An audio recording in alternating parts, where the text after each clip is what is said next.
പ്രിയപ്പെട്ടവരെ, ഇന്നത്തെ വാർത്താപ്പകൽ കണ്ട മറ്റൊരു പ്രധാനപ്പെട്ട വാർത്ത, മഹാരാജാസ് കോളേജ് വിദ്യാർത്ഥി അഭിമന്യുവിനെ കൊലപ്പെടുത്തിയ കേസിൽ റിപ്പോർട്ട് തേടിയിരിക്കുകയാണ് ഹൈക്കോടതി.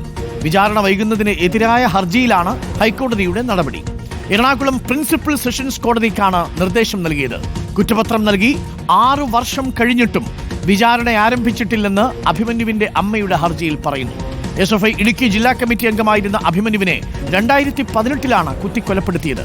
ചുമരെഴുത്തുമായി ബന്ധപ്പെട്ട SFI ക്യാമ്പസ് ഫ്രണ്ട് തർക്കം ആ ചെറുപ്പക്കാരന്റെ ജീവനെടുത്തു. എന്താണ് അഭിമന്യുവിനും അഭിമന്യു കൊലപാതക കേസിനും സംഭവിച്ചത് എന്ന് വളരെ വേഗം നമുക്കൊന്ന് നോക്കി വരാം. അഭിമന്യു നാൻപെറ്റ മകൻ എന്ന പേരിൽ പിന്നീട് ഒരു സിനിമ പുറത്തു വരുന്നു. മഹാരാജാസ് കോളേജ് വിദ്യാർത്ഥി, SFI ഇടുക്കി ജില്ലാ കമ്മിറ്റി അംഗം.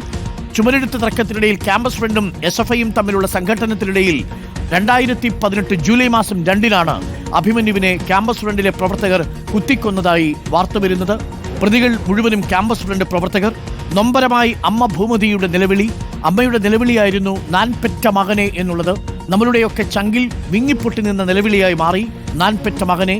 കുറ്റപത്രം സമർപ്പിച്ചത് 2018 സെപ്റ്റംബർ 25. നോക്കൂ, 2018 ജൂലൈയിൽ കൊലപാതകം നടക്കുന്നു. 2018 സെപ്റ്റംബറിൽ സെപ്റ്റംബർ 3-ാമത്തെ മാസം 25-ാം തീയതി കുറ്റപത്രം സമർപ്പിക്കുന്നു. അഭിമന്യുവിനെ കുത്തിയത് സഹൽ ഹംസയാണെന്ന് കുറ്റപത്രത്തിൽ. കേസിൽ 16 പ്രതികളും 125 സാക്ഷികളുമായിട്ടുള്ള കുറ്റപത്രം. സെഷൻസ് കോടതിയിൽ നിന്ന് രേഖകൾ അത്ഭുതകരമാം വിധം കാണാതാവുന്നു. നഷ്ടമായത് ചാർജ് ഷീറ്റ് അടക്കം 11 നിർണായക രേഖകളാണ്. രേഖകൾ പ്രോസിക്യൂഷൻ വീണ്ടും തയ്യാറാക്കി സമർപ്പിക്കുന്നു.